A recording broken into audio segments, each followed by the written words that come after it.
He blinked when I said the words, like he couldn't believe I'd found Brandon. "My son's been dead 5 years," I said. "So who's that tied to a chair in your basement?" He just smiled, then handed me a list of judges and board members he could ruin me with. Said if I told a soul I'd lose everything, job, custody, freedom. Then he walked back upstairs like nothing happened. I stood there, heart pounding, son barely breathing, no proof. But I had one thing. A ring of keys. One of them opened the basement. The others, they'll unlock everything else. And by the time I'm done, the whole world will know what he did down there. He took 5 years from me. I'm about to take everything from him. Stay right there, because the real lesson's about to start. My name is Michael Keller, and I'm 45 years old. I work construction during the week and come home to a small house that echoes too quietly at night. 5 years ago, I buried what I thought was my son Brandon after my father Richard, a wealthy businessman who runs half this town, told me there'd been an accident under his care. The graveside service was bitter cold. Just me, an empty casket, and winter light scraping across the stones. My father kept his distance after that, except to remind me how I'd failed his legacy. What he doesn't know is that I've documented every conversation, saved every receipt, recorded every interaction since that day. My ring of keys feels heavy in my pocket as I stand outside his house, tasked with clearing it out after our final falling out. The smell of lemon polish still lingers in the air, mixing with the metallic echo from the old heating vents. But let me start from the beginning. I pulled into the curved driveway of my father's mansion around 2 in the afternoon, when the sun hit the windows just right to make the whole place gleam like fool's gold. You know the kind of house I mean, the type that screams old money and new superiority, with columns that'd make a courthouse jealous. The key stuck in the front door for a moment, like it was giving me one last chance to turn around. Inside, dust motes danced in the shafts of light cutting through the heavy drapes. That familiar lemon polish scent hung in the air, but stale now, like a memory going sour. Every step I took on that marble floor sent echoes bouncing off the walls, making me feel like an intruder in the house where I'd spent half my childhood. I pulled out my legal pad and started the inventory, room by room. Had to be thorough. The lawyers were clear about that. The living room was a museum to my father's public image. Photos of him shaking hands with mayors, certificates of appreciation from charities, newspaper clippings about his generous donations, each one carefully framed and positioned to tell visitors exactly who Richard Keller thought he was. "Must be nice," I muttered, jotting down notes. "Building your throne on other people's gratitude." The dining room was worse. A massive oil painting of him dominated one wall, staring down at the empty table like some stern judge. My pen scratched across the paper, logging items that'd probably end up in storage or auction. Every few minutes I'd pause, distracted by something odd about the house's sounds. You live in enough old buildings, you get to know their voices. Pipes groan, wood settles, vents whisper. But this was different. Between the normal house noises there was something else. Something that made the hair on my neck stand up. I moved slower now, paying attention to the heating vents and floor registers. The sound was clearer near them, a faint banging from somewhere below. Not the random clanking of old pipes, but something with rhythm, something deliberate. Standing perfectly still in the hallway, I held my breath and listened. There it was again, irregular but distinct, the kind of sound that only comes from something living, something desperate. My hands started trembling, and I had to steady myself against the wall. Memories of Brandon's funeral flashed through my mind, the empty casket, the unanswered questions, my father's steel-faced composure through it all. The banging continued, faint but unmistakable. I noticed scuff marks on the hardwood floor, partially hidden under an expensive hallway runner. They formed a trail, like something heavy had been dragged repeatedly. Moving slowly, I peeled back the corner of the rug. There, set into the floor, was a recessed metal latch I'd never seen before. The ring of keys in my pocket suddenly felt like it weighed 100 pounds. I'd been collecting them for years. Every spare key I could find. Every time my father had work done on the house. Never knew why I kept them. Until now. My hands were steadier as I sorted through the keys. The sound kept coming. Weaker, but still there. I found a key that looked about right. Newer than most, with clean edges. It slid into the latch like it was made for it. For a moment, I just knelt there, key in hand. Was I ready for whatever was down there? Did I have a choice? The banging had stopped, but I could swear I heard breathing coming up through the floor. I turned the key. The latch gave way with a dull click that seemed to echo through the empty house. Gripping the metal ring, I lifted. A A set of stairs descended into darkness so thick my flashlight barely made a dent. The beam disappeared into the black like it was being swallowed, and something down there seemed to breathe the darkness back up at me. The stairs groaned under my weight as I made my way down, one careful step at a time. My flashlight beam caught dust swirling in the air, stirred up by my descent. The smell hit me first, that sharp bite of mildew mixing with concrete dampness, the kind that seeps into your clothes and stays there. Somewhere in the darkness, a dehumidifier hummed steadily, fighting a losing battle against the underground moisture. You know that feeling when you're walking into something you can't take back? When every step forward is pushing you through invisible mud? That's how those stairs felt. I swept the light from left to right, trying to map out the space. The beam caught metal shelving, stacked boxes, the usual basement clutter. But there, against the far wall, was something that didn't belong. A heavy door with a padlock that looked newer than everything else down here. My hands were shaking as I worked through the keyring. "Come on," I whispered, testing one after another. The metallic scraping seemed too loud in that underground quiet. Finally, a key slid home. The lock clicked open, cold brass warming slightly in my grip. I pulled the door open slowly, wincing at the hinge's protest. The flashlight beam cut through the darkness and landed on something that stopped my heart. A figure slumped in a chair, bound with thick rope. "Dear God, no." The words came out before I could stop them. The head lifted slowly and I saw those eyes. Brandon's eyes. They were older, hollowed by whatever hell he'd been living, but they still held that spark of defiance I remembered. His hair had grown long and unkempt, his skin pale from lack of sun. But this was my son. My boy who I'd thought was dead for 5 years. "Brandon?" My voice cracked. The flashlight trembled in my grip. "Dad?" His voice was rough, barely above a whisper. "You found me." I fumbled with the ropes, my fingers feeling thick and clumsy. "I'm here now, buddy. I'm getting you out." "He keeps me tied up most of the time," Brandon said quietly. "I only know the seasons by when the furnace kicks on. Winter's the worst. The pipes get so loud." The beam of my flashlight danced across the walls as my hands shook, catching on another doorframe nearby. Fresh paint ran down its edges, still wet in places. Something about that door made my stomach turn. That's when I heard it. Footsteps on the stairs above us. Slow, deliberate steps. Not the hurried pace of someone coming to help, but the measured tread of someone who knew exactly what they'd find. I moved in front of Brandon, positioning myself between him and the stairwell. The air seemed to thicken, pressing in around us like we were underwater. Those footsteps kept coming, unhurried, inevitable. I held my breath as polished shoes hit the last step, and a shadow stretched across the threshold. The shadow stretched across the floor, and my father stepped into view with the precise, unhurried movements of a man directing his own scene. Everything about him was deliberate, from the way he positioned himself in the doorframe to how the basement light caught his silhouette. Even now, he was performing. You ever watch someone do something terrible with perfect composure? It's like seeing a magic trick in reverse. The illusion isn't in hiding the truth, but in showing it with such confidence that you question your own eyes. He pulled off his leather gloves one finger at a time, setting them on a metal shelf with characteristic precision. The soft thud seemed to echo in that underground space. I kept my body between him and Brandon, watching every movement. "I see you've found your way to the lesson," he said, his voice carrying that familiar tone, the one he'd used when explaining why my childhood drawings weren't quite good enough for the fridge. "Though I suppose you were always determined to make things difficult." My hands clenched into fists. "Lesson? Discipline," he corrected, adjusting his cufflinks. "Something you never quite grasped. The importance of legacy, of maintaining standards." He gestured around the basement as if he were showing off a newly renovated kitchen. "Sometimes the hardest teachings require creative solutions." Brandon's breathing quickened behind me. I forced myself to stay still, to record every detail. The slight lift at the corner of my father's mouth, the way he straightened his already perfect tie, the calculated pause before each statement. "You faked his death." The words felt like glass in my throat. "Arranged a proper ceremony, actually. The certificate was quite official. I have friends in various departments."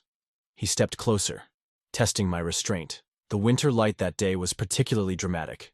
"You always did appreciate theatrical touches, Michael." 5 years of grief crystallized in my chest. 5 years of flowers on an empty grave. But I didn't move, didn't lunge, just kept breathing, kept watching. "Sometimes the best weapon is simply paying attention. Of course," he continued, "this stays between us. I've built quite a network over the years.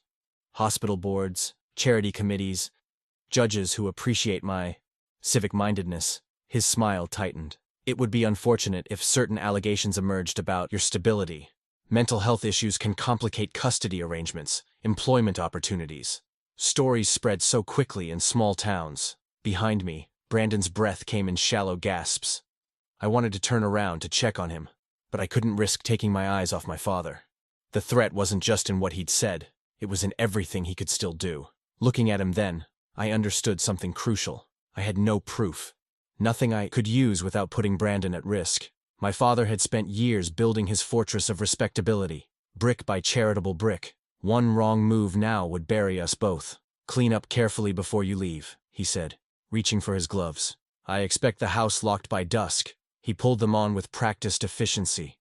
"And Michael, do remember that time is precious. Wouldn't want to waste any more of it with unfortunate choices." I nodded once, just enough to acknowledge his words.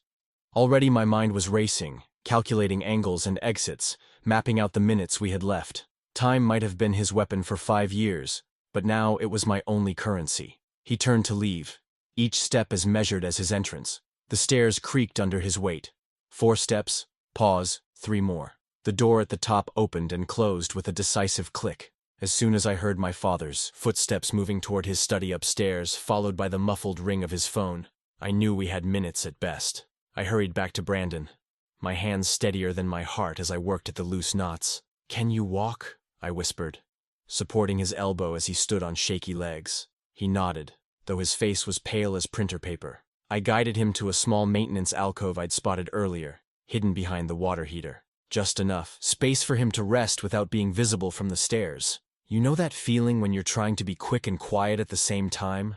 Like tiptoeing through a minefield while racing against a timer? That was us, moving through that basement like ghosts with a deadline. I pulled an old moving blanket from a shelf and wrapped it around his shoulders. "Small sips?"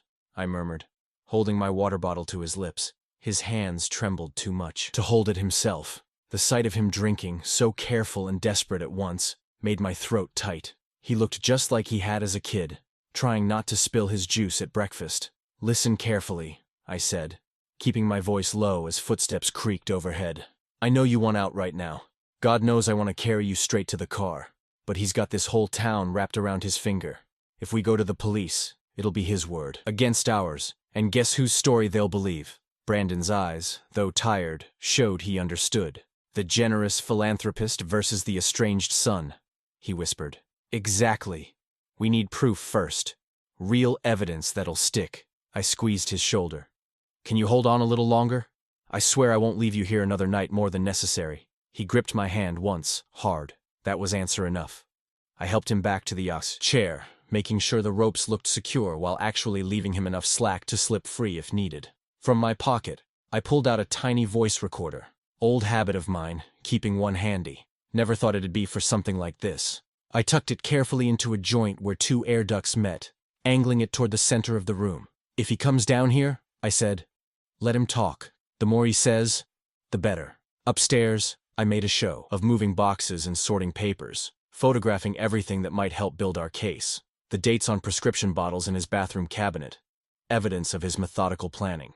A receipt for custom carpentry work done 5 years ago, right when that hidden door was installed. In his study, sitting right there on the desk like an invitation, I found what looked like an index card from his financial ledger. The kind of thing that might lead to bank records, money transfers, proof of how he'd paid to fake a death certificate. I slipped it into my pocket, careful not to disturb the papers around it. The whole time, my father's voice drifted down from his office, discussing some charity auction with his usual polished charm. The same voice that had just threatened to destroy us both. Amazing how some people can switch masks that easily. Finally, with the sun sinking toward the tree line, I packed up my cleaning supplies and headed for the door. Each step felt like betrayal, leaving Brandon behind. But rushing now would only put him at greater risk. I waited until my car door clicked shut before pulling out my phone. The porch camera's red light blinked steadily, recording what would look like a normal departure after a day of housework. My finger hovered over Mark's number in my contacts. I hadn't called him in years, not since we'd drifted apart after college. But he was the only person I knew who'd become a lawyer specifically to fight cases against powerful families. the only one who might understand what we were up against. I pressed dial as the camera's light blinked again, marking the moment I chose to fight back. The sun wasn't even up when my phone buzzed. Mark's name lit the screen. Guess neither of us had slept much. Ever notice how dawn feels different when you're running on pure nerve? Like the whole world's holding its breath, waiting to see what you'll do next. Start from the beginning, Mark said. No hello needed. His voice had that weathered edge I remembered from college, only sharper now. Legal practice will do that to you, I guess. Every detail matters. I laid it out while pacing my kitchen. The hidden door. Brandon's condition. My father's threats. The winter sky started turning gray through my window as I finished. I believe you, Mark said without hesitation. The relief nearly knocked me sideways. You don't know how much you need those 3 words until someone says them. But belief won't be enough. We need 3 things. Medical evidence of his condition, recordings of your father's admissions, and a paper trail of the money he used to fake everything. Brandon needs a doctor first, I said. He's lost weight, maybe 20 pounds, breathing shallow. I know a clinic in Millbrook, 2 towns over. They handle domestic cases. Know how to document everything properly. Mark's keyboard clicked in the background. There's a wellness check slot open tomorrow at 8:30. Your father still do those donor breakfasts at the country club? Every Thursday. Like clockwork. Perfect. That gives us 90 minutes, maybe less. I'll have my nurse contact ready. She knows how to photograph and document everything without asking questions we can't answer yet. I grabbed my notepad, the same one I'd used to inventory the house. Funny how it was serving a different purpose now. What exactly do we need? Weight, vital signs, photos of any marks or bruises consistent with restraints. The nurse will use neutral language, just facts, no speculation. She'll maintain chain of custody on all photos and records. More typing. I'm preparing consent forms and affidavits. Don't let Brandon sign anything until we're ready to move, but we'll have everything drafted. Got it. My hand was steady as I wrote, which surprised me. What about security cameras? The clinic has a back entrance for sensitive cases. Park in the east lot, by the dumpsters. I'll text you the door code. I checked my watch. 6:45 a.m. You ever feel time stretch and compress at the same time? Like every minute's crucial, but there aren't enough of them? One more thing, Mark said. Whatever evidence we collect, whatever you record, upload it immediately to a secure drive. I'll send you access. Your father's connected enough to make phones or laptops disappear. The next morning felt like a heist movie in slow motion. I waited until my father's Mercedes cleared the neighborhood, then slipped back to the house. Brandon was ready. I'd warned him through the vent grate the night before. The nurse met us exactly where Mark said. No nameplate on her scrubs, just efficient hands and careful eyes. She worked quickly, measuring, photographing, noting everything in that clinical shorthand they use. Brandon didn't flinch, even when the blood pressure cuff squeezed or the light flashed. Brave kid. Always has been. All documented, she said finally, sealing the last envelope. Chain of custody maintained. She handed me a thumb drive. The originals stay secured here. These are your copies. We made it back with 20 minutes to spare. I helped Brandon into the chair, retying the knots exactly as they'd been. Had to look tight, but feel loose, like solving a puzzle in reverse. You're doing great, I told him, checking the last rope. Mark's good at this kind of fight. We'll have you out soon. The garage doctor rumbled open upstairs just as I closed the basement door. By the time my father's shoes hit the kitchen tile, I was already in my car, thumb drive secure in my pocket, heading to meet Mark with our first piece of real evidence. Here's the thing about gathering proof against someone powerful. Every document is both a weapon and a shield. We'd started building our arsenal. Now we just had to stay ahead of the clock. The basement visits became my nightly ritual. I'd hide the recorder behind loose bricks, timing it to catch my father's disciplinary chats with Brandon. But that old HVAC system, you know how those metal ducts carry sound, kept drowning out the crucial parts with its constant rumble. Legacy requires sacrifice, my father would say, his voice fading in and out like a bad radio signal. The rest got lost in mechanical white noise, leaving gaps where we needed clear admissions.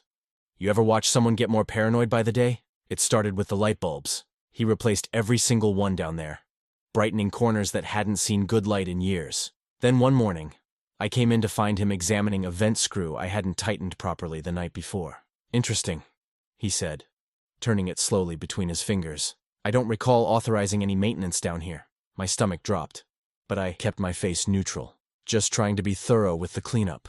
He smiled that thin smile of his, the one that never reached his eyes. Indeed. By afternoon, there was a new camera pointed at the basement door, its red light blinking like an electronic guard dog. Then came the hit at work. HR called me in on a Tuesday, said they'd received an anonymous tip about substance abuse. Had to pee in a cup right there. Supervisor watching through the bathroom mirror. Clean results, of course, but the damage was done. Everyone saw me get pulled off the floor. Saw the whispers start. I called Mark from the parking lot, hands shaking so bad I could barely hold the phone. He's trying to discredit me before we even start. Deep breaths, Mark said. This is standard playbook stuff. We knew he'd try something like this. The test came back clean. That's what matters. But I couldn't shake the image of Brandon's face getting paler by the day. His eyes had that sunken look, and twice I'd seen him grab the chair when standing made him dizzy. Time wasn't just running out. It was actively fighting against us. We need to change tactics, Mark said. I've got some equipment. Button camera, lavalier mic with better noise cancellation. We'll hide it in that storage foam you mentioned. Get a clear recording of your father spelling it all out. How? He's watching everything now. We need to make him angry enough to monologue. Proud men love explaining their genius when they think they've won. Before we could implement the new plan, my father struck again. Posts started appearing on local community forums, carefully worded concerns about my mental state, hints about a history of instability and vendetta behavior against respected community leaders. The comments piled up, each one a digital knife. That night, I sat in my car outside his house for 2 hours, staring at a blank email on my phone. The subject line read, "Temporary guardianship agreement." My fingers hovered over the keys. Maybe if I gave him what he wanted, legal control, public submission, he'd at least let Brandon out of that basement. Let him see a real doctor. I deleted the draft. You know what's worse than feeling helpless? Feeling helpless while your kid suffers. But giving up would mean my father won twice. Once when he took Brandon, and once when he broke me trying to get him back. The new camera blinked at me as I approached the basement door. Red light, green light, like some twisted childhood game. Only this time, the stakes were real. I pulled the lavalier mic from my pocket, its cord thin as fishing line, and reached for the handle. Sometimes the bravest thing you can do is just keep showing up, even when every instinct screams to run. My hand didn't shake as I turned the key. Not anymore. Mark's car idled 2 blocks from my father's house, tucked behind an overgrown hedge. We'd timed this down to the minute. The annual Children's Hospital Gala always ran from 7 to 11, with my father playing master of ceremonies until the very end. Run it again, Mark said, checking his watch. Office is 2nd floor, west side. Safe behind the donor appreciation plaque. One of those heavy brass ones he loves so much. I pulled up the building layout on my phone. 30 minutes max, in and out. And you're sure about the safe model? TL-15. Same one he's had since I was a kid. Used to brag about the custom installation. The memory hit me then. Standing in that office as a boy, watching him spin the dial like some bank vault wizard. Funny how clear those details stay, even decades later. Mark handed me a paperclip, bent into a specific shape. These older models have a spring-loaded faceplate. One good push here, he pointed to the bent end, and you'll expose the reset button. Default combo is usually the install date, backwards. And this is legal? Legal enough. Your family, accessing a shared residence with a key. We're not stealing anything, just documenting. The streetlights caught Mark's gray hair as he leaned forward. Michael, listen. If he comes back early... I know. Grab Brandon and run. We watched my father's Mercedes turn onto the main road, headed for the gala venue. 10 minutes later, I slipped through the side door, Mark staying in the car as lookout. The house felt different in the dark, more honest somehow. No need to pretend at warmth or welcome. My flashlight beam caught the edge of a family photo on the stairs, one where Brandon still smiled. I turned it face down as I passed. The office door wasn't locked. Why bother when you've got cameras everywhere? But tonight, the red recording lights were dark. Mark's electromagnetic pulse gadget had done its job, buying us a 30-minute window of digital blindness. Have you ever noticed how time moves differently when you're doing something you shouldn't? Each step felt like it echoed for miles. The Juyo plaque was heavier than I remembered, but the paperclip trick worked just like Mark said. The faceplate popped free with a soft click. My hands remembered the combination before my brain did. 91382. The installation date in reverse. The mechanism caught, then yielded. Inside, everything was organized with my father's usual precision. Envelopes labeled by year, transfer receipts paperclipped together, and there. A thick file marked insurance, correspondence. I photographed everything, making sure the timestamps were clear. Certificate correction forms, payment authorizations, even a sticky note with initials and dates. Each page told another piece of the story. How much money moved where, which officials looked the other way. Then I found it. A ledger entry matching the card I'd grabbed from his desk earlier. A wire transfer to someone named Davis, marked Certificate Processing. Davis, the maiden name of that county clerk's sister-in-law. A car door slammed outside. My heart stopped, then kicked into overdrive. The gala was supposed to run another 2 hours. I killed the flashlight, listening hard. Footsteps on the front walk. My father's distinctive pace. 30 seconds. That's all I had to close the safe, reset the plaque, and get clear. My fingers felt like they were moving through molasses as I spun the dial, but muscle memory took over. The plaque went back up just as a key turned in the mudroom door. Something caught on my sleeve as I pulled away. A yellow sticky note, clinging by static. No time to put it back. I stuffed it in my pocket and headed for the back stairs, careful to step where the boards wouldn't creak. The mudroom door opened. My father's voice drifted up, talking to someone on the phone about donation matching. I eased down the stairs, one slow step at a time, praying he'd stay in the kitchen long enough for me to slip out the side. I slumped in Mark's office chair, the weight of everything finally hitting me. The sticky note from Father's safe sat on the desk between us, yellow against dark wood. Such a small thing to risk everything for. What if... My voice caught. I hadn't said it out loud before, but Mark needed to hear it. What if he moves Brandon, the moment he suspects anything? He could transfer him somewhere I'll never find. Or worse. You know that moment when speaking your fears makes them more real? That's what it felt like. Sitting there with afternoon sun cutting through the blinds, making the dust dance. Mark leaned forward, his tie loose after hours of reviewing our evidence. The papers matter, Michael. They'll convince a judge. But the public? They need to see his face when he admits it. They need to hear the words from his own mouth. You want to get him on camera? My stomach tightened. He'll never. He will. Because you'll catch him where he feels most powerful. In that basement. Giving one of his lectures about family duty. Mark's eyes had that sharp look I remembered from when we were kids. He'd get it right before pulling off something impressive. 2 pinhole cameras, multiple audio feeds in the ceiling joists. We record everything. I rubbed my wedding ring, an old habit from when I still wore one. He checks for devices, not the ones we'll use. Military grade, smaller than your thumbnail. Mark pulled out his phone, showed me specs. The trick is getting him to talk naturally. No leading questions that'll make him suspicious. The idea started taking shape in my mind. He loves preaching about legacy, teaching lessons. I could still hear his voice from that first confrontation in the basement. If I play to that... Exactly. Let him brag about his grand plan. How he orchestrated everything to teach you about sacrifice. Mark started writing notes. When does he usually check on Brandon? 7 p.m. like clockwork. Right after his evening calls. Perfect. We'll set up at dawn tomorrow while he's on his morning run. I've got a guy who can help us test the angles, make sure we capture everything. Remembered those morning runs, 3 miles around the neighborhood. Same route every day. Some habits never change, even in monsters. For the next hour, we planned every detail. Mark handled the technical side while I worked on the prompts. Careful phrases about family responsibility. About understanding his methods now. Things that would sound natural coming from me, that would feed his ego just enough. Hit the legacy angle hard, Marky advised. That's his weak spot. His need to be remembered as the patriarch who kept everyone in line. Dawn came too quickly. I watched Father's Mercedes pull out of the driveway right on schedule, then gave Mark's team the signal. They worked fast. Tiny cameras concealed in shadow, microphones hidden where the floor joists met concrete. We ran test footage of the empty basement, checking every angle. My hands shook as I helped Brandon back to the chair. Just a little longer, I whispered, adjusting the loose ropes.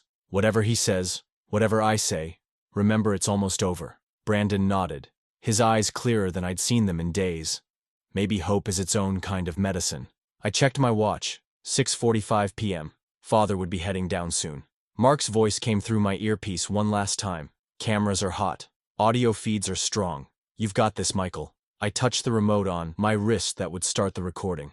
Everything was in place. All those years of my father's lectures about control and consequence were about to pay off in a way he never intended. Footsteps overhead, earlier than usual, heavy and deliberate. The basement door opened. I took my position, exactly where we'd marked for the cameras. My heart was pounding so hard I wondered if the microphones would pick it up. I pressed the remote. Felt it vibrate once to confirm recording. Father's shoes hit the stairs, each step unhurried, confident. Just another evening visit to check on his grand lesson in progress. Time to see if a lifetime of listening to his speeches had taught me how to make him give one that would finally tell the truth. Father stood at the bottom of the stairs, adjusting his cuffs like he was about to start a board meeting. The basement's dim light caught the silver in his hair, making him look almost regal. Almost. "Your cleaning's gotten sloppy," he said, gesturing at a corner where I'd deliberately left some dust, "just like your judgment's always been." I let the silence stretch, knowing he'd fill it. He couldn't help himself. Never could when he had a captive audience for one of his lectures. "You know," he continued, pacing slowly, "there are men who deserve inheritance. Men who understand what it means to carry on a legacy." He stopped, looking down at Brandon. "And then there are sons who need correction." My fingers twitched, but I kept them still. Let him talk. "Was that why?" I asked quietly. "The whole thing, staging Brandon's death, the funeral, it was all about teaching me about legacy?" He smiled, that thin smile I remembered from childhood disappointments, finally asking the right questions. "Yes. This was a lesson you'll never forget. Sometimes a father must take extreme measures." I glanced at Brandon, making sure the cameras could catch his reaction. His eyes were fixed on his grandfather, wide with a mix of fear and disgust that would tell viewers everything they needed to know. "So let me understand," I said, echoing his words carefully. "You arranged a false death certificate, staged a funeral, all to teach me about being worthy of inheritance?" "Precisely." Pride crept into his voice. "The certificate was simple enough. Money opens doors. The funeral director owed me favors. Everything was perfectly orchestrated to show you the cost of defiance. And keeping Brandon here, in the basement, that was part of teaching me? A son who doesn't respect authority must learn through loss." He straightened his jacket. "Though I must say, you're showing more comprehension now than I expected." My wrist remote vibrated once. Both feeds were capturing clear audio and video. Everything we needed. "So just to be absolutely clear," I said, watching his face, "the death was staged to punish?" He smiled, each word crisp with satisfaction. "Yes, and it worked, didn't it? 5 years of grief taught you more than decades of lectures ever could." The remote vibrated again. Our signal that we had enough.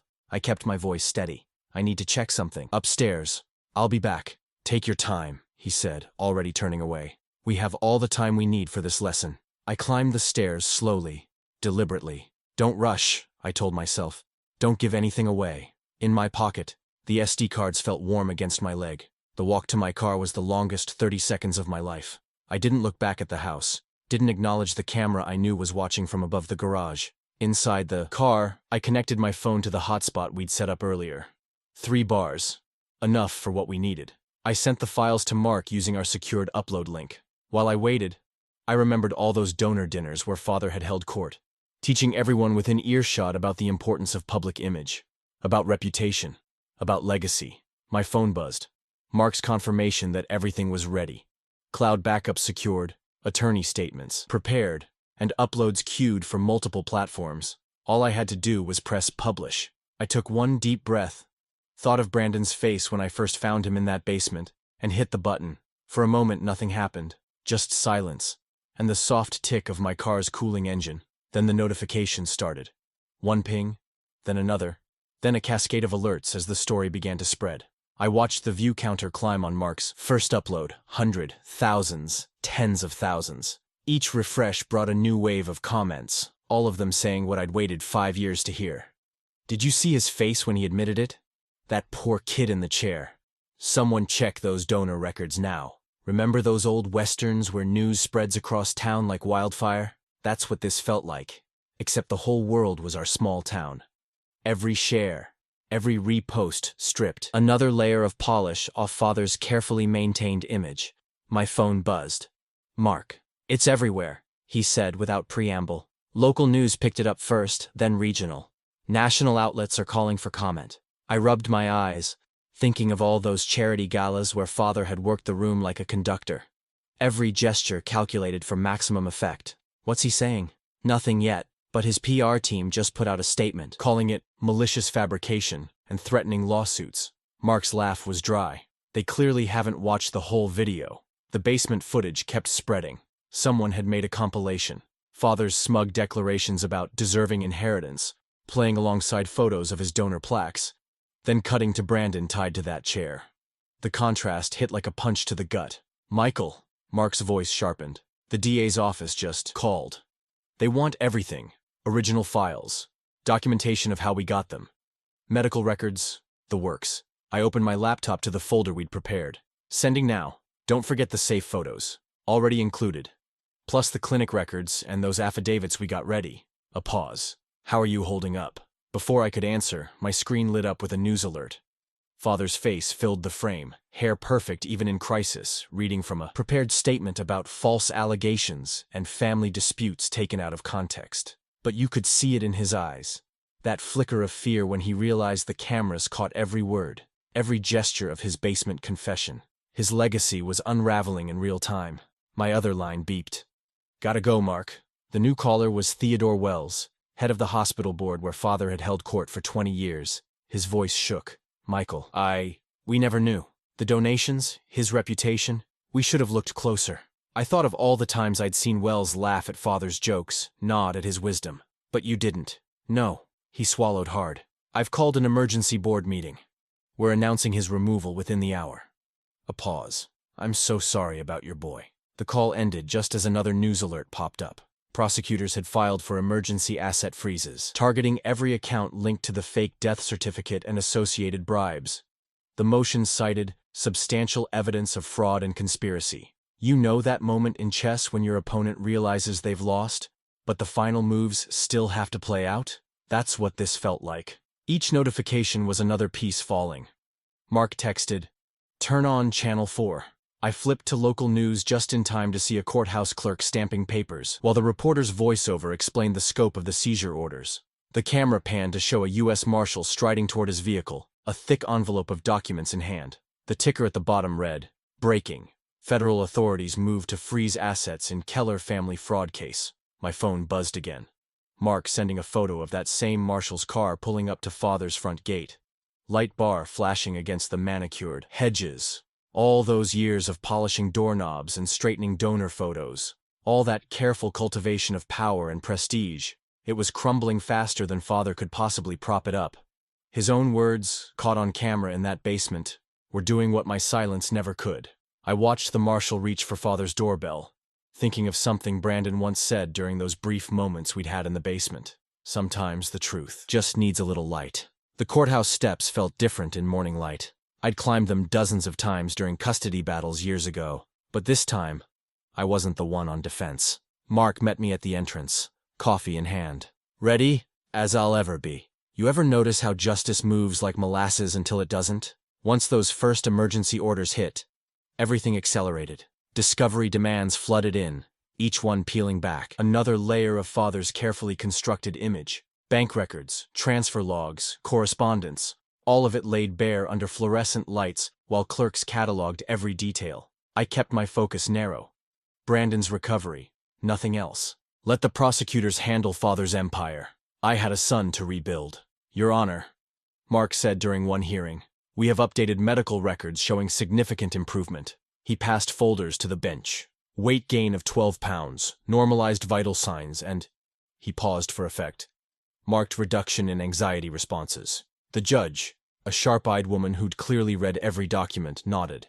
"And the confinement marks?" "Fading, Your Honor. The latest photos are included." I squeezed my hands together, remembering those first clinical photos. The rope burns, the pallor, the hollow eyes, but Brandon was coming back. Sleeping through the night now, eating regular meals, even laughing sometimes. Father sat at the defense table, still immaculate in a tailored suit. But something had shifted. His shoulders held that subtle tension of a man watching his carefully constructed world crumble. The dominoes fell fast after that. The hospital board formally severed ties. 3 charity foundations transferred control to independent trustees. The country club, Father's second home for decades, quietly removed his portrait from the main hall. "Motion granted" became the rhythm of our days. Injunction approved. Assets frozen. Operations suspended pending full investigation. Each ruling chipped away another piece of Father's authority, until even his most loyal supporters started stepping back. Funny how quickly pillar of the community can crumble when the foundation proves rotten. "Mr. Keller," reporters called out as we left each hearing. "Any comment on the proceedings?" I shook my head and kept walking. Let father's own quotes play on endless loop across news channels. His basement confession said everything necessary. Mark handed me another stack of papers after a particularly long session. Guardianship confirmation, school registration forms, medical authorizations, all officially updated and filed. I remember how my hands shook signing those school forms. Brandon would need time, support, careful reintegration. But seeing his name on official documents, alive and present, it hit me all over again. We were really doing this, really bringing him back to the world. The drive home that evening felt lighter somehow. I stopped at the hardware store, filled my cart with paint supplies, brushes, rollers, drop cloths, primer. The cashier raised an eyebrow at the quantity. "Big project?" "Just refreshing the house front," I said. "Time for a change. You know that moment when you realize you're actually looking forward instead of back? That's what it felt like. Standing in my driveway with cans of paint at my feet and the ladder propped against old siding. The porch light clicked on automatically as dusk settled in, casting long shadows across the lawn. I dipped a brush in primer, made that first stroke right above the front door. The paint gleamed wet and clean against weathered wood, like drawing a line between then and now. Behind me, through the window, I could hear Brandon's footsteps moving from kitchen to living room. Normal, everyday sounds that still felt like miracles. My phone buzzed. Another news alert about father's assets. Another hearing scheduled. I let it go to voicemail and reached for the roller. The primer would need to dry before the color coat, but that was fine. We had time now. I made another careful stroke, watching white paint cover old gray. Sometimes rebuilding starts with the simplest things. You ever notice how karma moves? Not like lightning, more like sunrise, gradual. Then suddenly everything's lit up, and you can't remember how it looked dark. The video hit 2 million views by midnight, 3 million by breakfast. Father's carefully crafted image shattered with every share, every repost, every outraged comment. His own words did the work. That smug certainty while he explained using a child's death to teach a lesson. No spin could salvage that. Here's the thing about powerful men. They spend decades building walls of influence. But those walls can collapse fast when the foundation cracks. Father's donor friends stopped taking his calls. Charity boards issued carefully worded statements, distancing themselves from recent revelations. The country club where he'd held court for 30 years quietly removed his name from the preferred members' wall. The prosecutors moved even faster than public opinion. Mark kept me updated as the dominoes fell. "They've frozen the primary accounts," he said one morning. "Secondary accounts by afternoon. Judge signed off on everything. Called it unprecedented, but warranted." I watched father's empire crumble from a careful distance, focusing on what mattered. Brandon's recovery. Each small victory felt huge. The first night he slept through without nightmares. The morning he finished a full breakfast. The afternoon he laughed at some silly joke on TV. Remember that lemon polish smell that used to fill father's house? The one that tried to cover up all the rot underneath? Our home smelled different now, like fresh paint and coffee and actual living. The basement dampness was replaced by open windows and summer breeze. The legal aftermath rolled through like a quiet storm. Father's assets frozen. Operations suspended. Investigations launched into every corner of his carefully constructed world. The man who'd threatened to destroy us with a phone call couldn't even access his own bank accounts anymore. The irony, Mark said during one update, is that his obsession with documenting everything actually helped bring him down. Every transaction, every favor, every manipulated record. He kept receipts for all of it. Kind of like me with my own habit of saving everything. Guess some traits run in families, even when we use them differently. The final court orders landed on a bright Tuesday morning. I was on the ladder putting the last coat of paint on the front of our house, a warm gray that caught the light just right. The documents arrived by courier. Asset seizures finalized, custody arrangements formalized, father's control officially ended. Brandon had been getting stronger each day. Physical therapy helped with the muscle weakness. Counseling helped with the deeper scars. But nothing helped quite like simple freedom, the ability to just be a kid again. I heard the bike wheels before I saw him. That specific hum of tires on concrete. Brandon rounded the corner of our street, handling the curves with growing confidence. My breath caught a little. 5 years of thinking I'd never see this again. He rode past the house once, twice, each pass getting a little faster, a little more sure. The sun caught his hair, longer now than father ever allowed. His old serious expression had softened into something closer to peace. The fresh paint gleamed in that same sunlight, still wet enough to reflect like mirror glass. I could see us both in that sheen, father and son, both free, both healing. The house looked different now, felt different. Like us, it had shed an old skin. I thought about legacy then. Not father's twisted version, but the real kind. The kind built on love and truth, not control and lies. All those years he'd spent teaching me I'd never measure up, and in the end, his own choices proved who'd failed at fatherhood. The last brushstroke went on, smooth and clean. Brandon circled back, breaking gentle beside the ladder. "Looks good, Dad," he said, squinting up at the fresh paint. I climbed down, set the brush in its tray, and took in our home's new face. The wet sheen caught every angle of morning light, like the whole house was waking up. Years of dust and shadows burned away in that glow. I rested a hand on Brandon's shoulder, solid and present and real. The truth settled into place, simple and clear as dawn. No legacy is worth a stolen child.